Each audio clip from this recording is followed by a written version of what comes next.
I could talk without mentioning it. And somebody sent me want me to come speak one time and wanted to sort of let me know about the new limits being set, you know. I said, well, you don't want me, you want somebody else. Because nobody could have brought me from where I was. Birmingham, you saw some of that in here. Except there had been a divine being with awesome power and all that kind of stuff. And so when I went down, they were all listening to what I'm going to say. I really pulled it on. Well, that's your time to be a witness when you can anyhow, ain't it? Oh, yeah, of course. That's our problem, you know. We're so worried about what folk are going to think, and we already know what they're thinking. That's right. We already know how bad our thinking is in a civilized generation. You wouldn't have thought Hitler could come up and do what he did. But he did. He set up a situation, a Reichstag that was supposed to last 1,000 years, but God cut it down to 12. See? And so we've got to remember, and he has all of our plans made up. So this was done. This fire hose, this was Bull Connor's highest destructive efforts to deter us, and particularly young men. But these are children, you see. These high schools. Some of these kids were, I think, what was the high? About 4th, 5th grade, wasn't it? Some of those, but there were also some high school kids. But there were some. I said high in elementary school. Oh, 8th. Yeah. 8th. Yeah. But there were a lot of younger kids in these kids. Now, I said the fire hose, when they really put the highest pressure, would knock bark off a tree 75 yards away. That's pretty powerful, isn't it? And I said, this ought to be picturized. This was just my own thought, and I'm so glad that I never thought about myself too much. I was always thinking about others. Did you know I've been in trouble all my life and never been in trouble for myself? I was in trouble for somebody else. And even now, wherever there is injustice, something within me calls to go and put my support there. It's just a matter, not because I think I'm any better than anybody else. That's just my calling.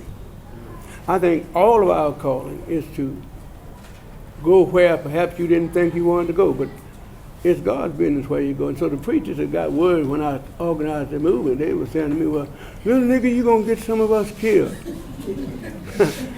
I said, well, maybe some of us ought to get killed and get out the way of those who are going somewhere.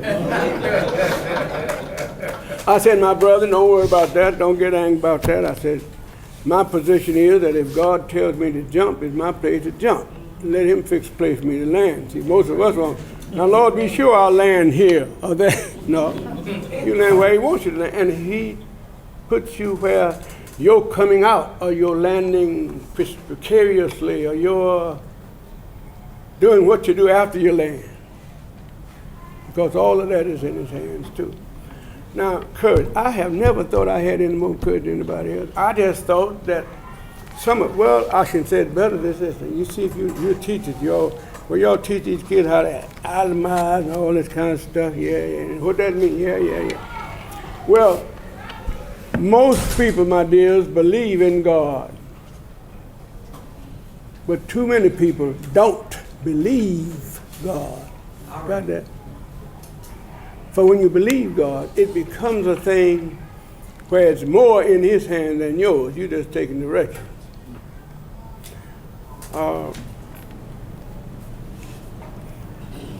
It's interesting how you can take words. And my teacher saw to it that I learned words and clenching of verbs and of nouns and whatever I had to do. 3 words and then this. Now there is belief. That's the basis of faith. Somebody said, no man can come to God unless you first believe there is a God. And that belief also includes that part where you believe he rewards you for diligently trying hard to do what you're supposed to do or be what you're supposed to be. So that's belief. And the simplest way I talk to kids about it, I say, well now, simply explain, if you believe, if you don't have a job and somebody on the next street over is hiring, you hear that, you get up and move toward it. And you get a job, that's what I call belief. Faith is just belief in action. Would you agree with that for a simple thing? When you put your belief in action.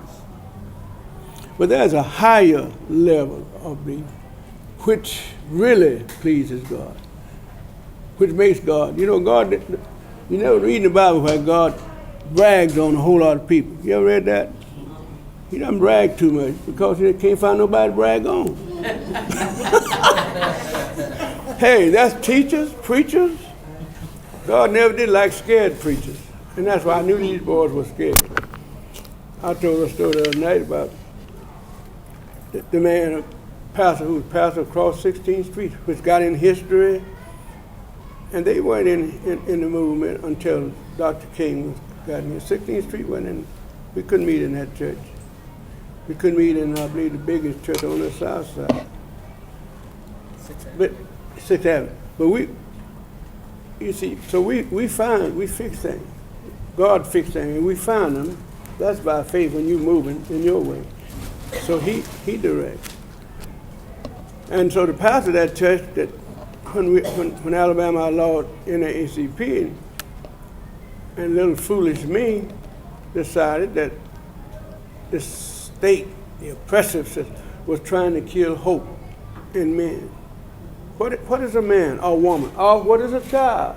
Without hope, without some privilege of having ideas and comparing them with others and exchanging them with others. And so this preacher, there were always a few of what we call people who thought they could talk with the white folk. That was a great thing. Just talking with white folk was good. No doubt, if you got privilege to talk, you were somebody. Didn't make any progress, but you could talk at least. I could say another word, spend a lot of hot air. And so this man was on a committee to talk to the white people who ran the city. The system was the Klan, the policemen, the leaders of Birmingham. Many of them were elite Klansmen who directed the battle. But the masses of white people didn't know who was doing what.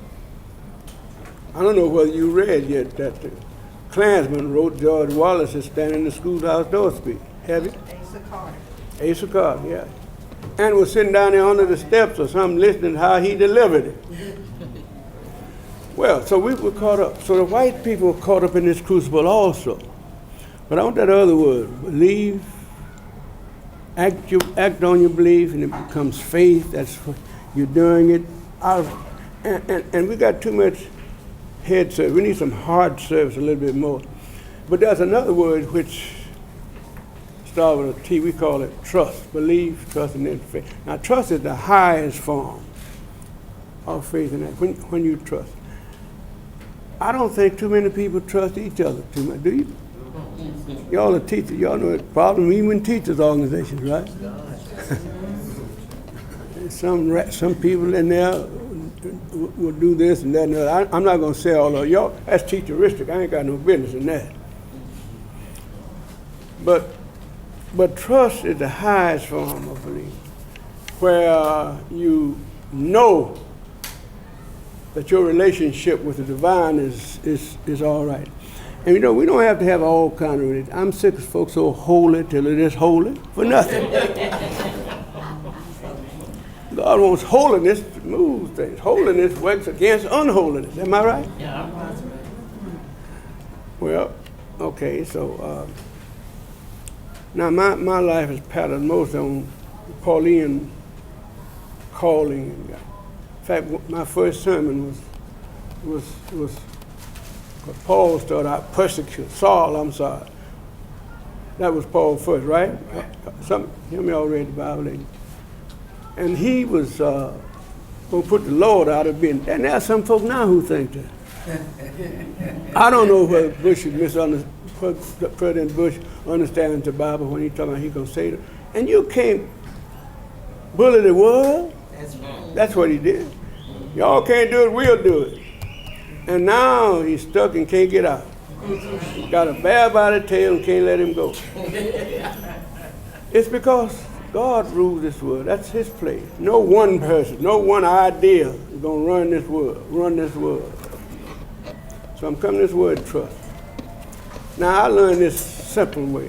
When I was a young person, my wife and I got married. You know, young folk get in trouble and they don't really understand why they're getting in trouble sometimes. They see these other folk been married 25 years, got a house, this, that, we just sit this seat, sofa. And they don't realize it took those people a little time to get it, you know. So they're gonna buy it all now and get messed up, you know. Can't pay the bill. See how sharp my nose is. That's why my wife could spend more money in a second than I could make it. Well, and so we were having difficulty paying just a little bit on all of our bills. You pay a little bit, it look like you're not doing anything. Pay a little here, a little dab, there, a little there. But when you owe a debt, a little dab won't do you. And so that makes hardship, and I want to do this. Are they going to start teaching kids in economics how to plan and all this stuff? We got a lot to do. Our world is messed up. Well, so I'm having this trouble, and debt just is easy to pay. And now it's worse than ever. They give you kids credit cards now, don't you? Oh, the world is going on like Old Man River. Don't say nothing, just keep rolling along. And of course, so I'm in trouble financially. And so my pastor came down to see me one day. He was a little lower than I was. Incidentally, he never, I did not tell you yesterday he was afraid to fly? Did I tell you all that? But I'll tell you now. He was nervous about flying. In fact, a whole lot of folk didn't fly for a long time, right? So he was scared to fly, and he didn't want people to kid him about it too much, so he decided he'd take the bull by the horn. No, I don't fly, because in the pulpit one day, demonstrating why he didn't fly. Scared. He said, God told me to go into all the world. He's pointing everywhere. All the world. And preach. Went behind the pulpit, everywhere folk could be. He said, but ain't no people up there. Ain't no people up there for me to preach to. Well, I thought that too until the bomb went off. You can get other folks cliche and just really go gung-ho. And so I would say that. I'd get up, man, I was saying that I was already bummed, you know. But before that bomb went off, I would say that same thing until really you have an experience and learn who God really is, and learn how the relationship works between you and the divine. And whether you like it, whether you believe it or not, the two most important people in any situation is you and God. And that's why the old folks used to say, one in God makes a majority. So this pastor came down to see me, and I was just worried to death about how. And people go to church and say, well, Pastor, I pray all the time. It looks like things just don't get better. You've heard that. You might have said that. And so what bothered me was that he didn't pay any attention to me, and it's in my house. And he comes to see me. And so I kept on trying to tell you, Reverend Palmer, you know, the more you try, it just stays. The more you try, the worse it gets. And you just keep praying. Well, now, most of us don't realize when we're praying, we're talking to ourselves. We ain't talking to God. He already knows in the house. He don't need you telling nothing. He even said to us, if I was hungry, I wouldn't tell you. So I'm telling him and expecting him to please me by making me feel better. We got that feel-good religion. Anyhow, you don't feel good, you don't think you got much religion. We forget that we are called to a battle, not a picnic. And so he kept on, and he was throwing the kid, the baby kid, up, just, picking him up and throwing up like that. And then he catch him before he comes down. And that kid was enjoying it, and here I am getting angry about the moment because he's not taking care of me. And finally I said to him about the fourth time, I never will forget this. And I started telling him again how, you try so hard and look like you just can't get enough to make it. I said, look like the more you pray, the worse it gets. And so he caught the baby the final time and caught him, held her up like that. Instead of putting him down, he just caught him and held the baby up like this, but turned around and looked at me on the side. He said, son, God would rather have your trust than all your prayers. So trust then is giving it to God and leaving it, if I can just simply get off that, because this isn't a sermon. It's just a few extraneous remarks. Now, I said something back there when we were organizing, and this was way back there, Odessa, when you ever heard that song said, way down yonder by myself, couldn't hear what? Nobody. Well, it felt like that, but I never did get to the point that I believed it was any different in God's position. I always believe He is. And when I'm preaching sometime, I just said so people can remember some strange words. I said, I depend upon the earsness of God, the earsness of Christ, the earsness of the Holy Spirit. God is, whatever else you say. Always was, always will be. And His earsness takes care of my ain'tness. All right. What I ain't, He is. And then there's a scripture in the Bible that says, He shall perfect that which concerns me. So it's a work together. And I guess that's why Paul tried to make it simple. So, we are workers together with God. In the business together. Changing this old mean word, mad word. We are workers. And so I'm glad to be a worker together with God. Now this is what I said way back then. This was back there when we were catching L-O-P. I said, I have always felt that the preacher is God's first man, not his only man.